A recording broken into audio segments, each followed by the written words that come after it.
Family को कैसे पता चले कि हमारा बच्चा जो है ये ड्रग कर रहा है? क्योंकि मैंने सुना यहाँ पे कि कोई 15 साल से कर रहा है, 8 साल से कर रहा है और वो बोल रहा है कि मेरे घर वालों को पता नहीं चला। ये क्वेश्चन आपका बहुत जरूरी क्वेश्चन है। होता क्या है कि हम लोग अपनी लाइफ में इतना बिजी हो गए हैं, हम बच्चों को टाइम ही नहीं दे पाते। लेकिन जब हमें पता चलता है तब तक बहुत टाइम हो चुका होता है और वो बुरी तरह से नशे में फंस जाते हैं बच्चे। मैं आपको कुछ निशानियां बताता हूँ जिनको पहचान के हम ये गेस कर सकते हैं कि हमारा बच्चा नशे का आदी हो रहा है या इसने नशा करना शुरू कर दिया है। फॉर एग्जाम्पल, वो हर रोज पैसे की मांग करेगा बिना किसी काम के, छोटी छोटी बातों पे गुस्सा होने लगेगा, भूख कम लगने लगती है, उसका वेट जल्दी से कम होने लगता है, समय का और पैसे का सही हिसाब नहीं देगा, वो घर में से कीमती चीजें हैं वो चोरी होने लगती हैं, हर बात पे झूठ बोलने लगता है, मनमर्जी करने लगता है, अकेला रहना पसंद करता है, रात को घर लेट आना और नशेबाज दोस्तों का साथ पसंद करना, रिश्तेदारी में कहीं जाना है या स्कूल कॉलेज में जाना है या तो जाएगा नहीं या गैर हाजिर रहेगा या लेट जाएगा, मीठा ज्यादा खाना पसंद करते हैं, लिक्विड डाइट मीठी वाली ज्यादा पसंद करते हैं, आंखें लाल रहने लगती हैं, चढ़ी हुई रहने लगती हैं, कुछ नशे ऐसे हैं जिनसे उंगलियों के पोटे जल जाते हैं, यहाँ से हाँ उंगलियों के पोटे जल जाते हैं, या फिर इंजेक्शंस के निशान दिखने लगते हैं यहाँ जो इंजेक्ट करते हैं उन पेशेंट्स के, जुबान तुतलाने लगती है, घर में सिल्वर पेपर, फॉइल पेपर, जली हुई तीलियां, लाइटर, इन चीजों ये चीजें मिलने लगती हैं घर में, अपनी सफाई का बिल्कुल ध्यान नहीं रखते, कमजोर होने लग जाते हैं, उनको दौरे पड़ने लग जाते हैं, यादाश्त शक्ति उनकी कम हो जाती है। मतलब ये कुछ निशानियां हैं। अगर हम गौर करेंगे तो हमें इनिशियल स्टेज में पता चल जाएगा कि हमारा बच्चा नशे की दलदल में फंस जा रहा है। जी, अस्सलाम वालेकुम रहमतुल्लाहि व बरकातुहू। आज हम यहाँ पे शिवालिक में रिहेबिलिटेशन सेंटर में, तो आज हम बाजी से बात करेंगे, थोड़ी इंट्रोडक्शन लेंगे, थोड़ी इंफॉर्मेशन लेंगे। तो बाजी आपका नाम क्या है, थोड़ा अपना इंट्रोडक्शन दे दो। सत श्री अकाल भाई जी, मेरा नाम तेजिंदर पाल सिंह है और मैं पिछले 15 साल से ये रिहेबिलिटेशन सेंटर गुरु मेहर फाउंडेशन के नाम से चला रहा हूँ। हम यहाँ पे ड्रग एडिक्टेड जो बच्चे होते हैं उनको ट्रीटमेंट करते हैं। तो पिछले 15 साल से हम ये चला रहे हैं। पिछले 15 साल से आप ये रिहेबिलिटेशन चला रहे हो, तो आपको कैसे ये कंसेप्ट आ गया रिहेबिलिटेशन का, कैसे कंसेप्ट बढ़ गया आपके दिमाग में? एक्चुअली भाई, जब मैं कॉलेज में था तो हॉस्टल में मैं भी इस लत में लग गया था, मैं भी ड्रग्स यूज करने लगा था। और ड्रग्स की वजह से मेरी जिंदगी बहुत बुरे हालात हो गए थे। मेरे माँ बाप ने मेरे नशे की वजह से बहुत बुरे दिन देखे।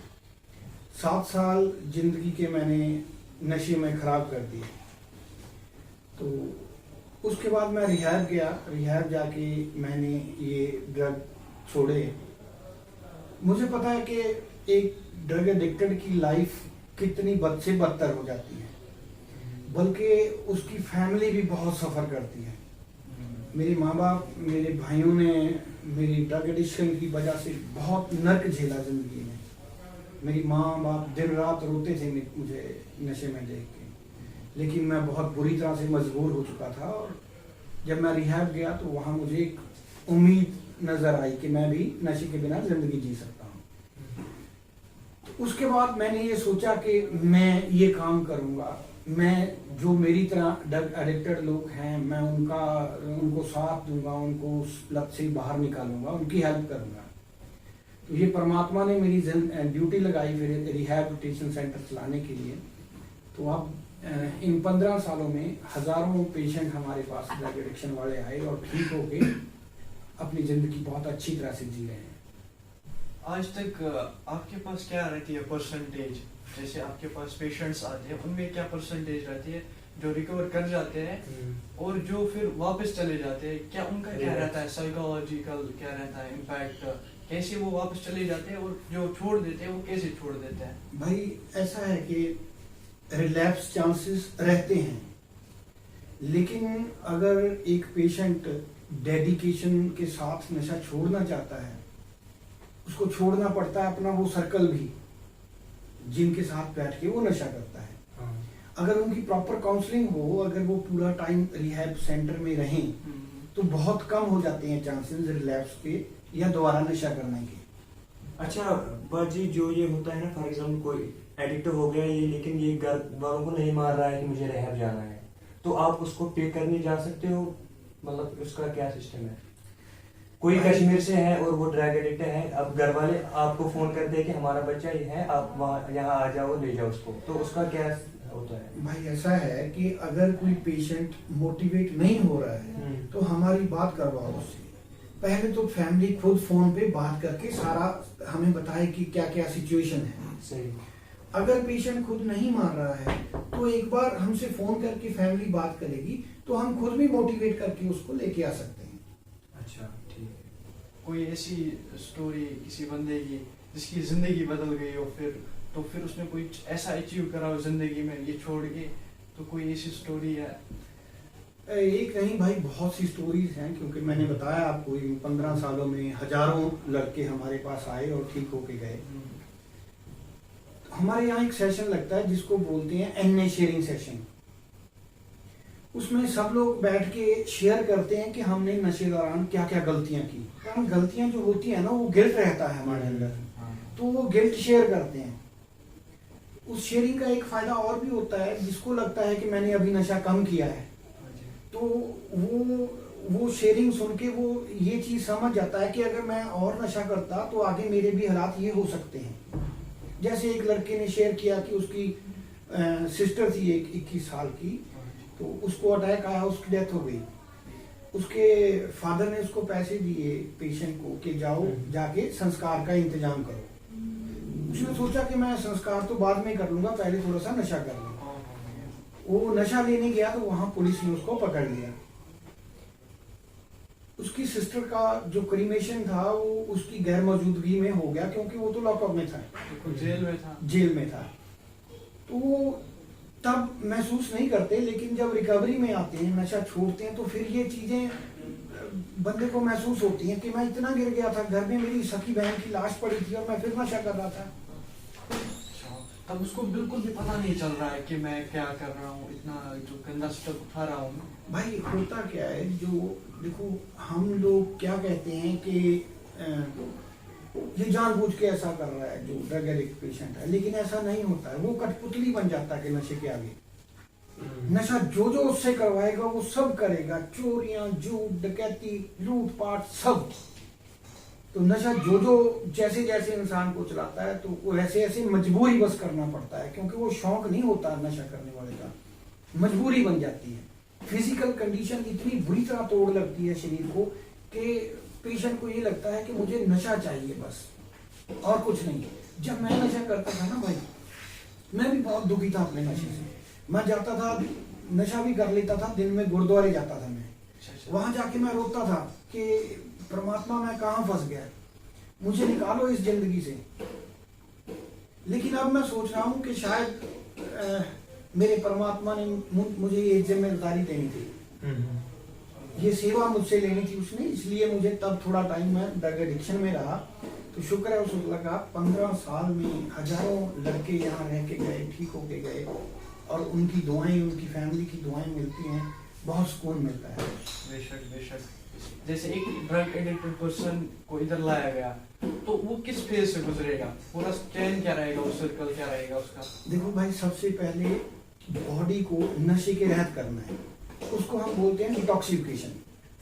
हमारा यहाँ अलग अलग हॉस्पिटल्स के साथ टाइप है। हम पेशेंट को डिटॉक्सिफिकेशन करने के लिए हॉस्पिटल में लेके जाते हैं, वहाँ साइकियाट्रिस्ट डॉक्टर उनको देखते हैं, उनकी मेडिसिन चलती है। जब मेडिसिन बंद हो जाती है, मतलब बिना मेडिसिन के भूख लगने लगे और नींद आने लगे, हम कहते हैं कि इसकी बॉडी अब रिकवर हो गई है। उसके बाद जो दूसरा फेज है वो है काउंसलिंग का, जो एक रिहैबिलिटेशन का मेन काम होता है। हमारे पास यहाँ 3 काउंसलर्स आती हैं, एक ने पीएचडी की हुई है और 2 ने मास्टर्स की हुई साइकोलॉजी में। वो पेशेंट की काउंसलिंग करके उनको मेंटली प्रिपेयर करते हैं, उनको बताती हैं कि किन हालातों में बंदा नशा करने लगता है, नशे से क्या क्या नुकसान होते हैं, नशा छोड़ने के फायदे क्या क्या हैं और नशा छोड़ के रखना कैसे है। सुबह शाम दोनों टाइम पाठ भी होता है, और अगर कोई सिख कम्युनिटी से है तो वो पाठ करेगा, अगर कोई मुस्लिम कम्युनिटी से है तो वो नमाज पढ़ेगा। तो ऐसा कुछ नहीं है कि सबने पाठ करना है, वो नमाज पढ़ेगा, कोई गीता पढ़ सकता है, तो वो भी जरूरी है। क्योंकि हम जितनी मर्जी कोशिश करने कुछ करने की, जब तक उसकी कृपा नहीं होगी तब तक कुछ भी पॉसिबल नहीं है। तो बंदे को परमात्मा के साथ जोड़ना, फिर उसको अपनी फिटनेस का ध्यान रखना।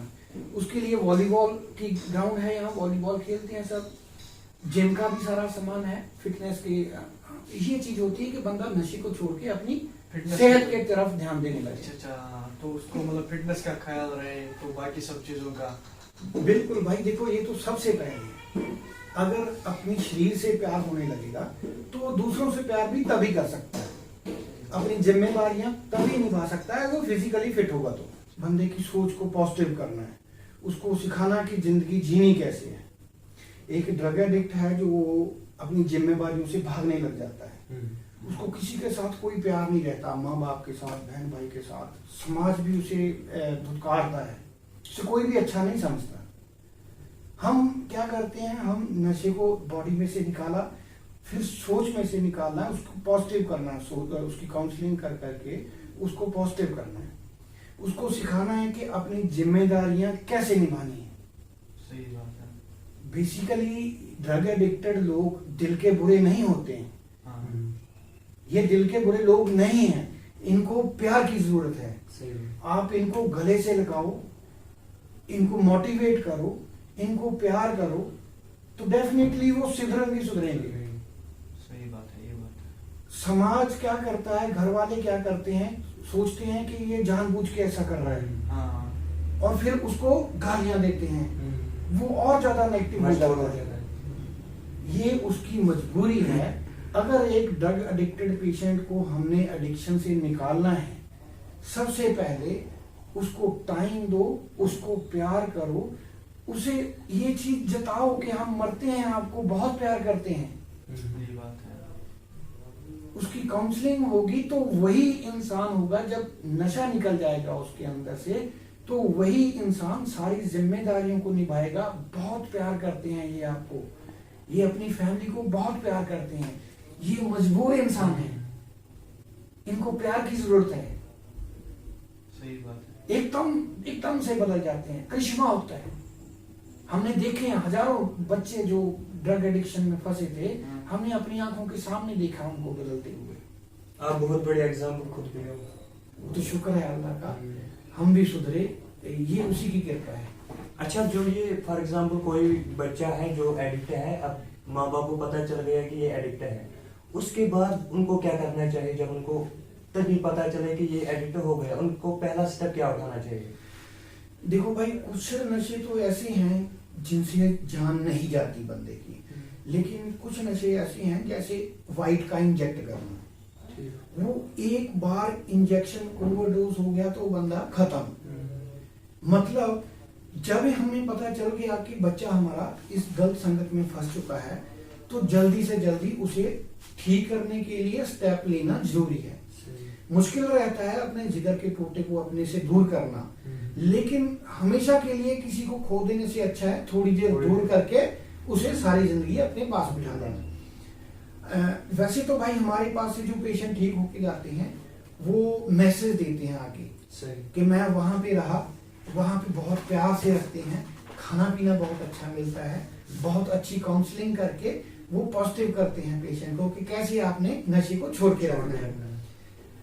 मैं फोन नंबर भी दे दूंगा आपको, या आप नीचे वीडियो के नीचे डाल देना। अगर किसी पेशेंट की कोई क्वेरीज हैं, कोई कुछ क्वेश्चन पूछना चाहता है, तो वो हमसे कोई भी क्वेश्चन फोन करके पूछ सकते हैं। हम हर समय हम तैयार हैं हेल्प करने के लिए, और सौभाग्य समझते हैं हम किसी की जान बच जाए अगर रिहैब में आके।